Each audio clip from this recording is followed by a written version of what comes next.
think the next step is to talk about key transferable skills because not everyone comes from the same thematic area experience. So we thought talking about what can be passed on to the next career move is something that would benefit everyone here.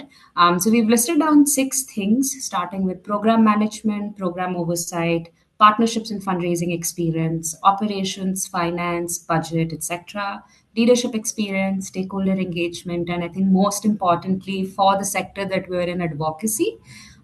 In all the 6 positions that we spoke of, I think fundraising, program oversight, operation excellence is something that has stood out common in all the 6 positions, and that is exactly what organizations look out for when they're looking for the new leader.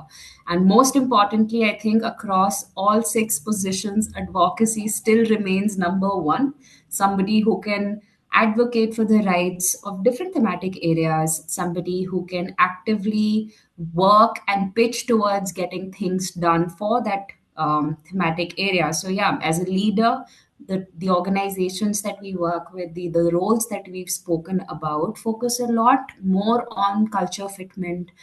They focus a lot more on, culture alignment. If you are aligning with their vision and mission for the future, the current work they've done, the work in the past that they've done. So advocacy remains of highest order here. Followed by, I think, again, program management, partnerships experience, operations, leadership experience, of course, and stakeholder engagement. Organizations do look out for candidates who have experience across different partnerships, whether it's CSR, whether it's HNI, bilateral, multilateral agencies, philanthropic institutions. And this also then diversifies their stakeholder engagement experience. So, here, apart from the partnerships bit, a leader is often involved in interacting with a diverse set of stakeholders, whether it's on the donor side, whether it's internal stakeholder management, with different function heads, different verticals, team members who report to them, and of course, external stakeholders. So, depending on the thematic area you're working in, like for example, if you're in the education sector, or you want to pursue something in the education sector, having prior experience with education bodies in the government, school ecosystem, from child to parent to teacher to deans, so the entire school ecosystem, all of these would be the external stakeholders that organizations would definitely look out for. One thing that we've definitely observed across different roles, across different hirings, is all of these aspects, all of these skills that are mentioned here on this slide are transferable in nature, regardless of what thematic area you're in or you're from. These are some of the things that will remain mostly constant. It's just that the way of work will change a little. So yeah, but definitely would love to highlight that even if you come from mental health background and you want to shift to education, don't undervalue your work. I'm sure you've done amazing work there, and that can definitely be translated into a newer opportunity. A lot of us think that, I may not have experience in education. How will that make me a good fit? But that is just women undermining themselves and the effort they've put in. All of the skills mentioned here are transferable. You can learn more about these things for a new sector. You can maybe learn more about what are the upcoming trends, and that is enough to keep you updated on what skills are required for the new job. First of all, thank you for bringing this up. This is definitely a challenge that a lot of people that we speak to also come with. So one thing that definitely helps, even when I'm speaking with candidates or other team members are at Arthan are speaking with candidates, your data will speak for itself. Like when I say you coming from a corporate background, but if you're speaking from somebody who is in the social sector, and if you're able to translate that data in a way that shows your competency for the role that you're applying for, that will build that confidence in the organization.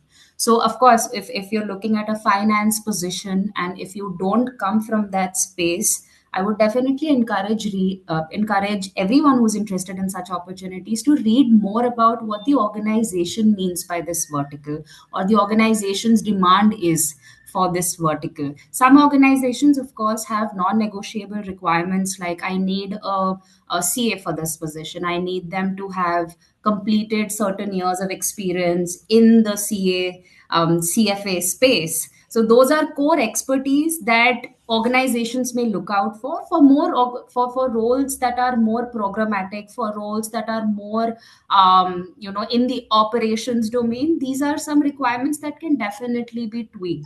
First of all, thank you for bringing this up. This is definitely a challenge that a lot of people that we speak to also come with. So one thing that definitely helps, even when I'm speaking with candidates or other team members are at Arthan are speaking with candidates, your data will speak for itself. Like when I say you coming from a corporate background, but if you're speaking from somebody who is in the social sector, and if you're able to translate that data in a way that shows your competency for the role that you're applying for, that will build that confidence in the organization.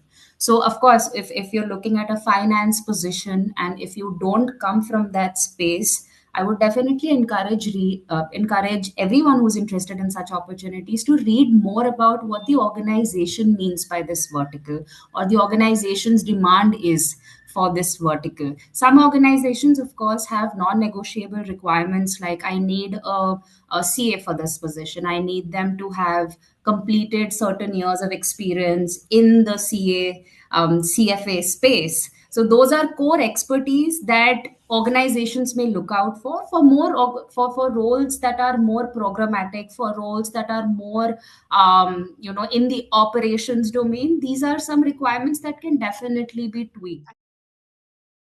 We've tried to put here at least the topmost asked ones, which will be relevant for most of you in the room.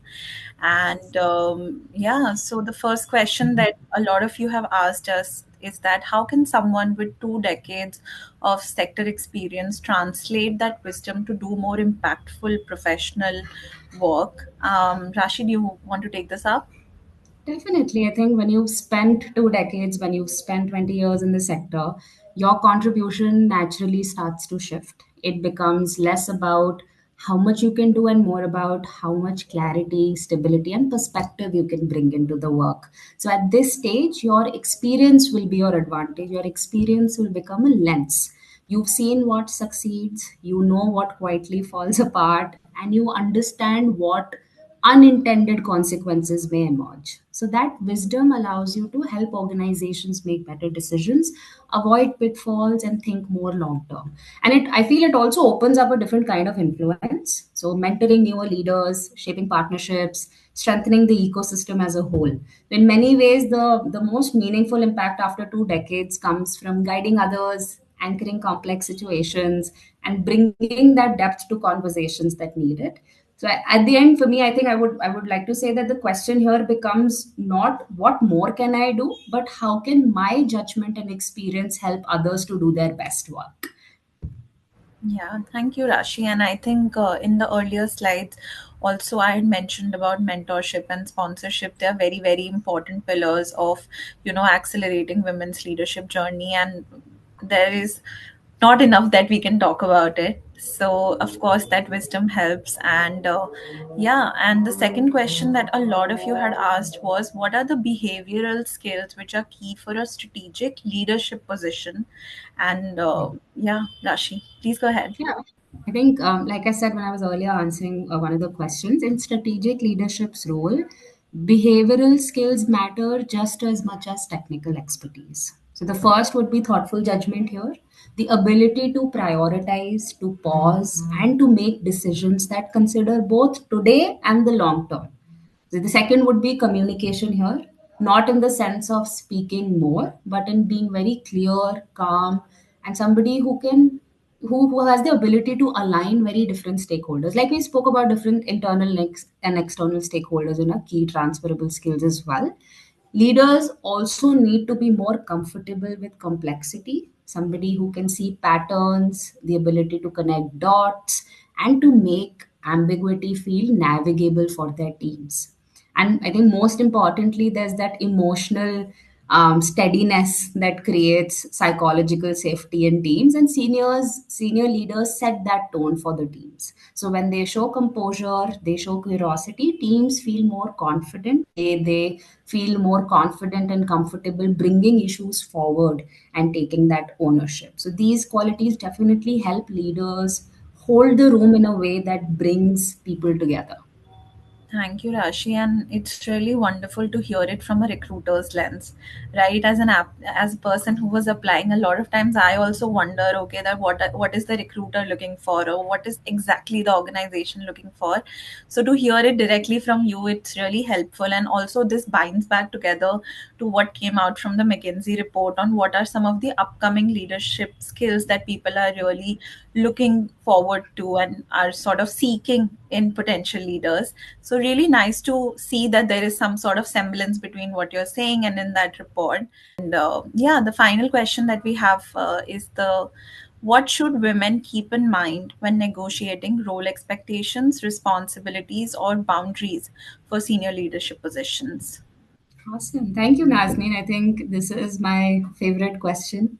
I think when women step into leadership positions, when women step into senior roles, one of the most important things is to remember that women often undervalue their own work. Women underestimate the depth of experience, maturity, and perspective they bring in. And these are exactly the qualities that organizations rely on for senior leadership levels.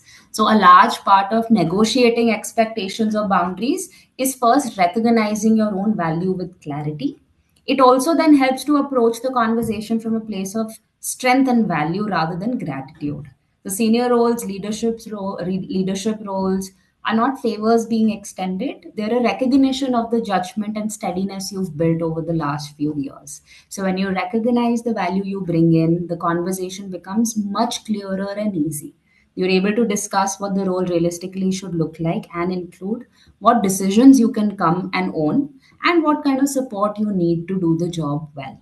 And I think at the heart of it, negotiation at this level is simply about ensuring the role is set up for success for you and the organization. And you can do that best when you start from a place of confidence and self worth. So that is something that I thoroughly believe in. Women should highlight and embrace and celebrate the experience they come with.